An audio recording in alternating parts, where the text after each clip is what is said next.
Hey everyone, in this video we're going to be going over Meta's valuation versus all other big tech. That includes Google, Apple, Microsoft, and Amazon.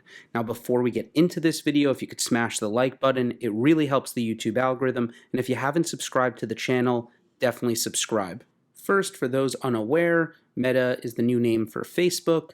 Meta basically is the umbrella company now. It owns Facebook, Messenger, Instagram, WhatsApp, Oculus, and all products that Facebook has created from Portal, etc., is now all under Meta. So this is the new brand name. We're going to be referring to the company as Meta going forward. Now, the first thing I want to do is go over revenue growth. Meta Platforms revenue for the quarter ending September 30th was $29 billion. That was 35.12% increase year over year in that quarter. As far as the 12 months ending September 30th, they had $112.3 billion of revenue. That was a 42.23% increase year over year in revenue. You can see year over year from 2012 through 2021, the past trailing 12 months, their revenue, it went from $4.6 billion all the way to $112 billion just from 2012 to 2021. Their revenue growth is incredible. And when it comes to net income, the same. In 2012, when they did $4.6 billion, they did only $291 million in net income. On the $112 billion in revenue, they are now doing $40.3 billion in net income. And as you can see, they have continued to increase research and development expenses every single year. That has gone up. They are spending more and more on the future of the company. So now we're going to take a look at Meta versus individually each other big tech company, starting with Google. So we saw that Meta basically, as of this quarter, it had a 35.12% increase year over year. If we look against Google, Google in the most recent quarter did 41% year over year growth.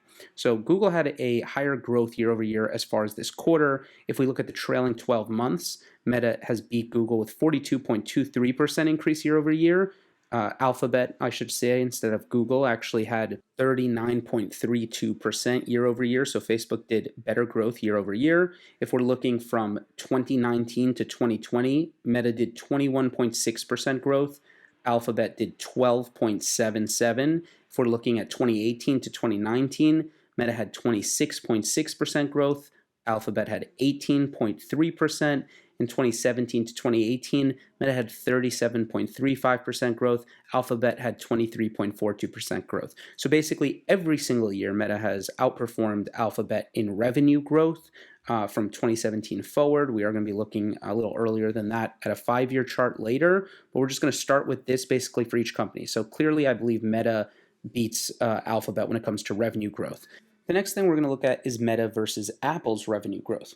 Well, from 2018 to 2019, Apple had 2% decline in growth. They actually lost revenue. In that same year, 2018 to 2019, Meta had a 26.6% increase in revenue. And when you look at 2019 to 2020, Apple grew by only 5%, and that was after a declining year.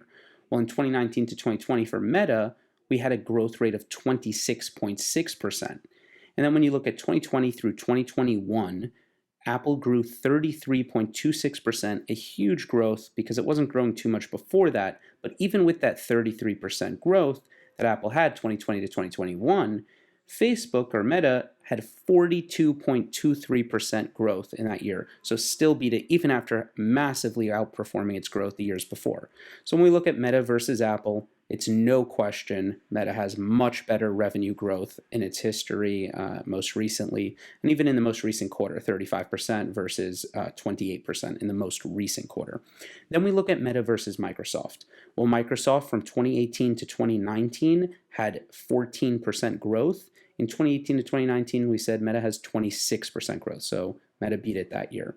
2019 to 2020, Microsoft had 13.65% growth. 19 to 20, Meta had 21.6% growth, so beat it in 2019 and 2020 as well. Microsoft in 2020 had an accelerated growth to 17.53%, and obviously we know Meta 42.23%. So clearly way ahead of the game when it comes to growth rates for Google, Apple, and Microsoft. Now the last company we need to look at is Amazon. And from 2017 through 2018, Amazon did 30.93% revenue growth. Meta in that same year, 37.35% growth. So Meta beats it from that year, 2018 to 2019. Amazon did 20.45% revenue growth. As far as Meta, they did 26.61% revenue growth, so also outperforming Amazon.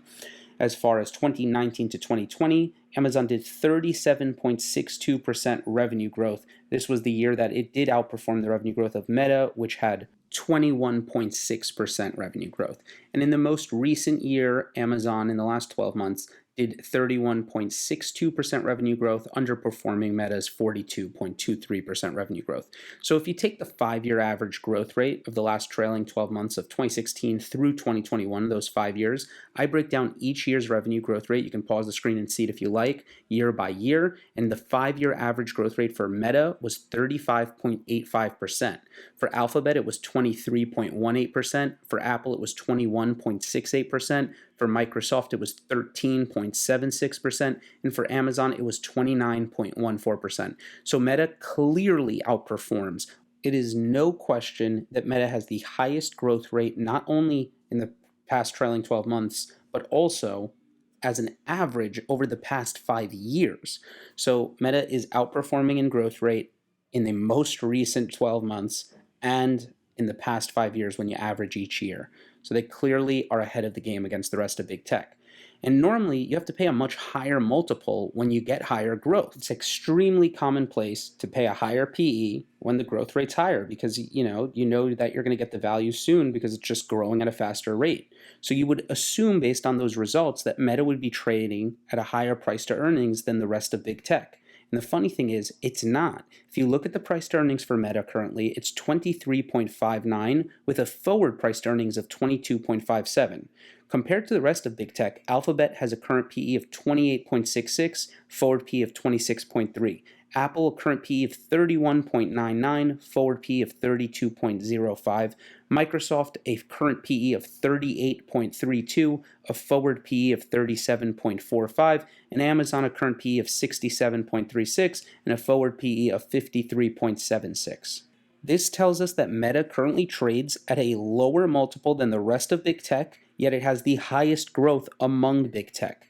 This is just literally mind-boggling to see. Now, I'm not justifying the price to earnings of any of these companies. We're just doing a clear comparison. If you were to buy Meta today versus any one of these big tech companies, what is the better deal?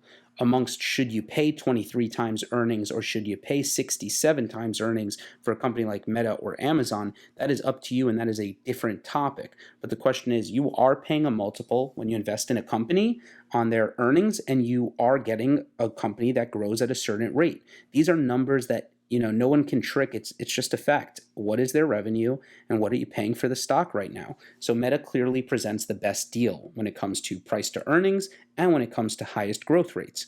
Now in the trailing 12 months, the operating margins, this is something that can tell you a little about the business.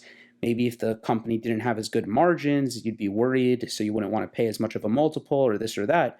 But the funny thing is, Meta has amazing operating margins, so that would not be the case in case you were thinking that. Meta has 41.79% operating margin. If you compare this to Alphabet, Alphabet's operating margin is 30.3%. If you compare it to Apple, 29.78%. Microsoft at 42.14%, and Amazon at just 6.18%. So Meta's operating margins is only second right now to Microsoft, but even that, it's basically in line about the same as Microsoft's, and it completely wipes away the field when it comes to Google, Apple, and Amazon. Now the next thing we could look at is cash versus debt, their balance sheet. Meta has $58 billion in cash with $13.2 billion in debt. Their net basically is $44.8 billion of cash on hand. Alphabet has $142 billion of cash, but they have $28 billion of debt, so their net cash is $114 billion. Apple has $62.6 billion of cash, but they have $136 billion in debt, so they actually have a debt of $73.4 billion as their net. They are not a cash positive balance sheet. As far as Microsoft, they have $130 billion in cash, and their debt is $78 billion, so they have a net of $52 billion in cash, and Amazon has $79 billion of cash, and they have $136 billion in debt, so they basically have negative $57 billion net, so they have $57 billion of debt. Now, despite Meta being a much smaller market cap, their balance sheet is incredible. They have less cash than Alphabet or Microsoft. They're also less than half the market cap of those companies, and they have a pretty close amount of cash in some cases, and obviously a much better balance sheet than Apple or Amazon in this case. Now, as far as future income, all of these big tech companies have plenty of opportunities ahead. So I'm not going to value anyone's future greater than the others because most of these companies basically have a ton of things they're working on. You have Meta's Metaverse, you have Google Cloud growing crazy, you have Apple's ambitions in health and augmented reality, you got Azure Cloud growing for Microsoft and their ambitions, and Amazon, all they need to do is increase margins and their profits will look insane because they have such a low operating margin right now. Now, the bottom line is that I look at Meta and I see high growth, cheap valuation. They have a market cap of $917 billion, and they have extremely high growth even with that market cap, and they're trading cheaper than everyone else here. You look at Alphabet, you got good growth and a fair valuation. Apple has good growth, but it's just expensive as far as price to earnings. Microsoft really doesn't have that much growth when you compare the numbers, and it's too expensive in my opinion. And Amazon has amazing, pretty great growth, but it is an expensive company, no doubt. So I believe Meta is the obvious stock to own of all big tech at these levels. Their growth rate is just better, their valuation is just better. It's simple math to see that. And of these companies, it's the only one trading under $1 trillion. The rest, 2 trillion, 3 trillion, 2.5 trillion, and close to 2 trillion with 1.75 trillion. I mean, these companies are all massive companies. And when you're so big, you really need to have a fair valuation because there is only so much growth you can get ahead. So Meta has the highest growth rate, best valuation, and lowest market cap. It is a clear choice to me. Meta is the stock to buy. What do you think? Comment below. If you haven't liked this video and you made it to the end, definitely like the video and subscribe to the channel if you haven't subscribed. And one last note, I know a lot of people are probably haters on the company. They don't like Facebook. They don't like what they stand for, things like that. And I understand that. But this is strictly looking at things from a financial outlook, as an investment, just looking at the numbers. That's all.